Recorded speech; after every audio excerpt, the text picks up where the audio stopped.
Olá, pessoas! Joinha, joinha? Então, já faz um tempo que eu não falo sobre educação. Nesse vídeo, eu vou anunciar uma série sobre educação em que eu vou comentar alguns livros, né?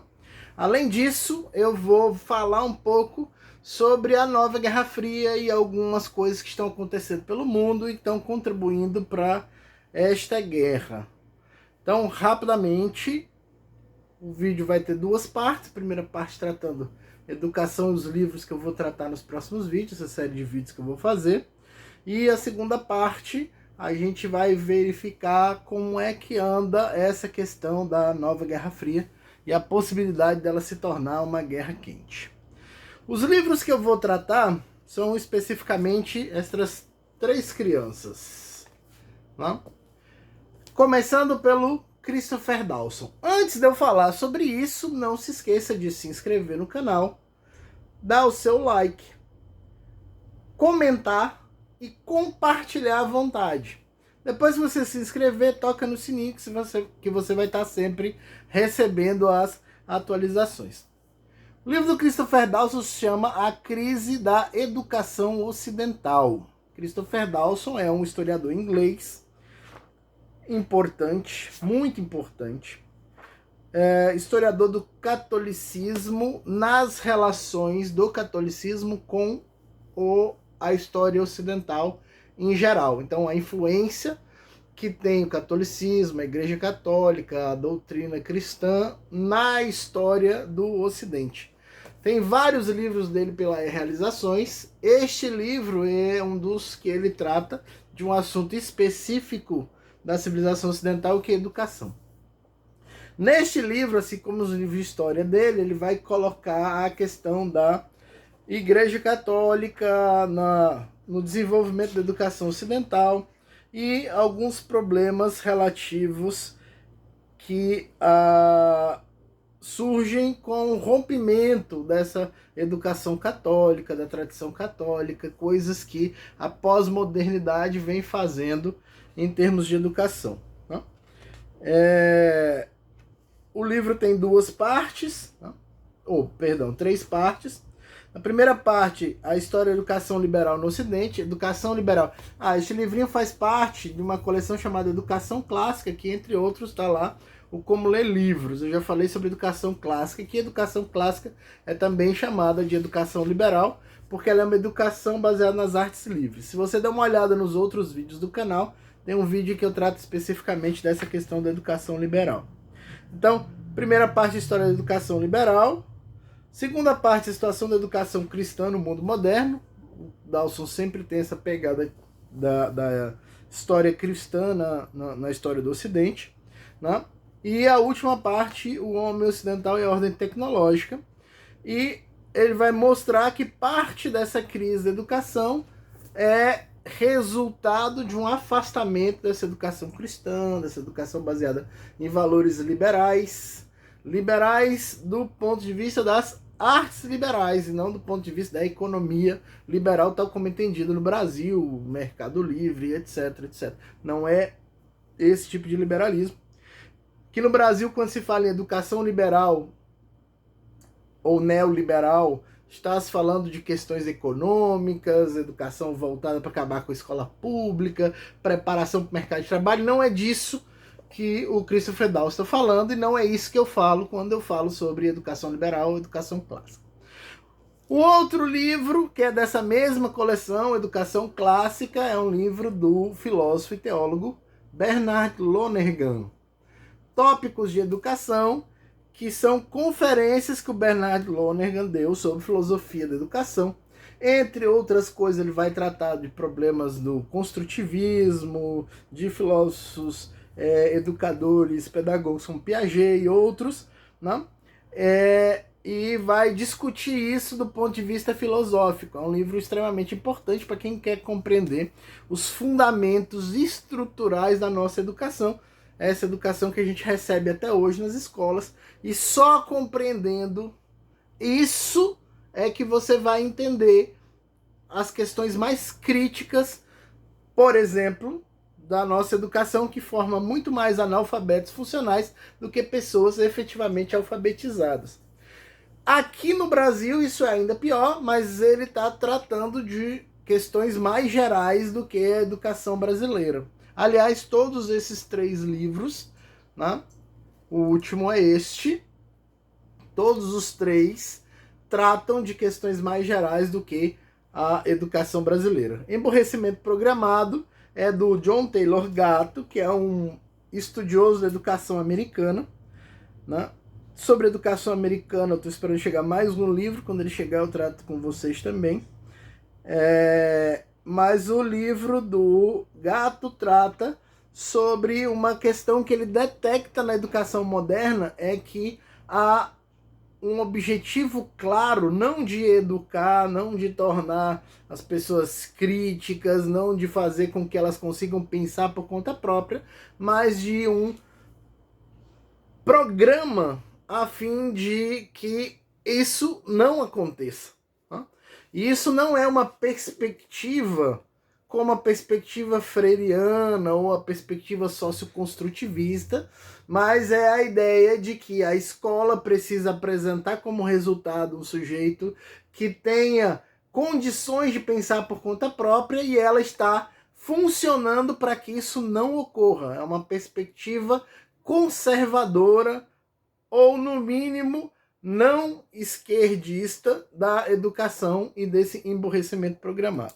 Então vale a pena conhecer o Gatto, John Taylor Gatto, é um autor bastante importante, né? Este livro é da editora Quirion, os outros 2 são da Realizações. Okay? Estes 3 livros virarão cada um deles ou um vídeo ou mais de um vídeo no canal daqui em diante, né? No nosso assunto educação. Lembrando, a gente sempre fala aqui no canal de pelo menos 3 assuntos: geopolítica, educação e filosofia. E às vezes a gente mistura filosofia e educação, filosofia e geopolítica, porque a ideia é justamente essa, de que o conhecimento seja o mais abrangente possível, que abarque o maior número de detalhes, que consiga mostrar para você como é que as coisas estão funcionando e que você consiga percebê-lo da maneira mais completa possível, né? Uma visão que seja abrangente.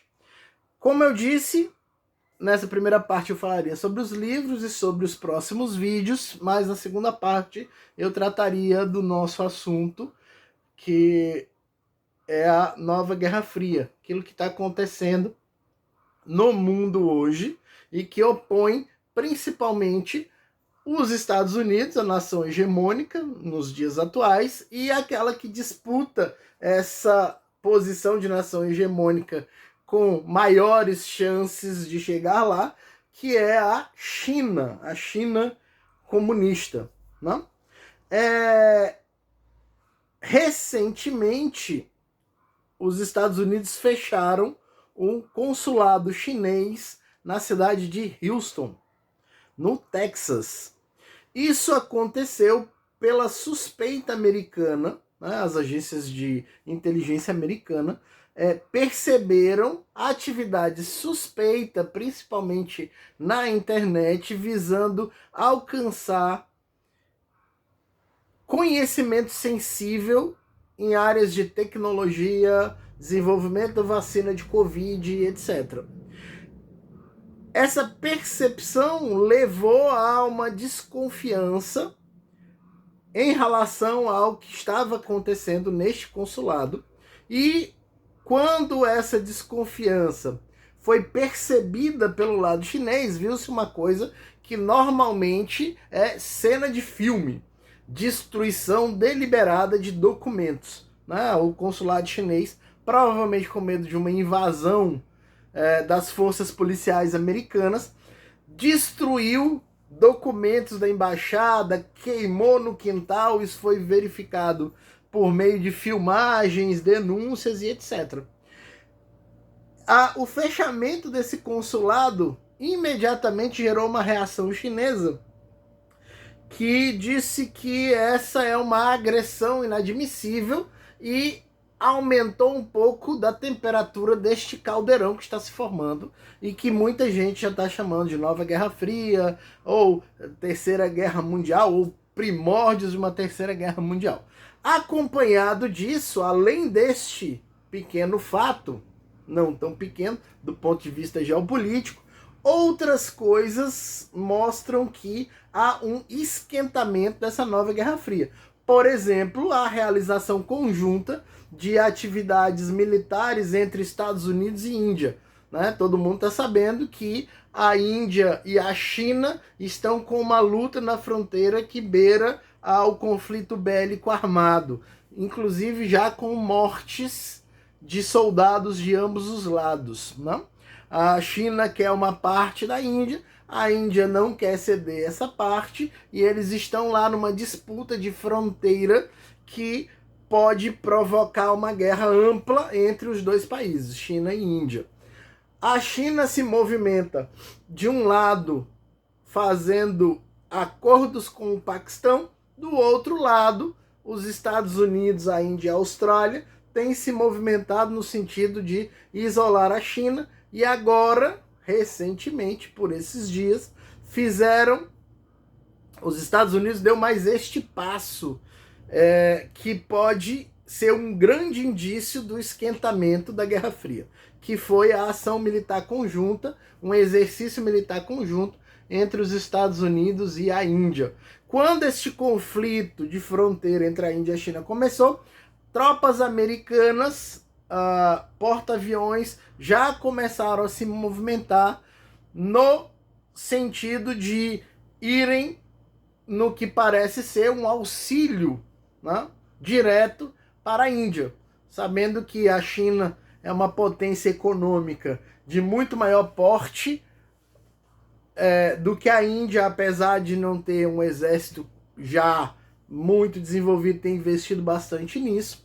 Os Estados Unidos, buscando apoio da Índia, buscando reforçar a sua própria posição hegemônica, se movimentou para que houvesse esse aporte, né, lá, ou pelo menos a ideia de que se houver uma guerra e isso virar um conflito mais acirrado, os Estados Unidos podem se posicionar junto à Índia, o que faz refrear um pouco as vontades expansionistas da China, provavelmente, né? Enfrentar a Índia pode não ser um obstáculo gigantesco para a China, mas enfrentar a Índia apoiada pelos Estados Unidos é um obstáculo quase que intransponível, pelo menos por enquanto.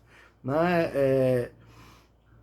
Outra coisa é que não parece que a China vai poder contar muito com o apoio russo neste conflito. Né? A Rússia há pouco tempo fechou um contrato bilionário de fornecimento de armamento, aviões, uma série de coisas para a Índia, que mostra que a aliança russo-chinesa não é uma aliança tão firme assim, e que a China pode ter problemas de ausência de apoio. A gente já disse há alguns vídeos atrás, tratando desse assunto, que a China não é um país de confiança de nenhum outro país, não tem muitas amizades, né? E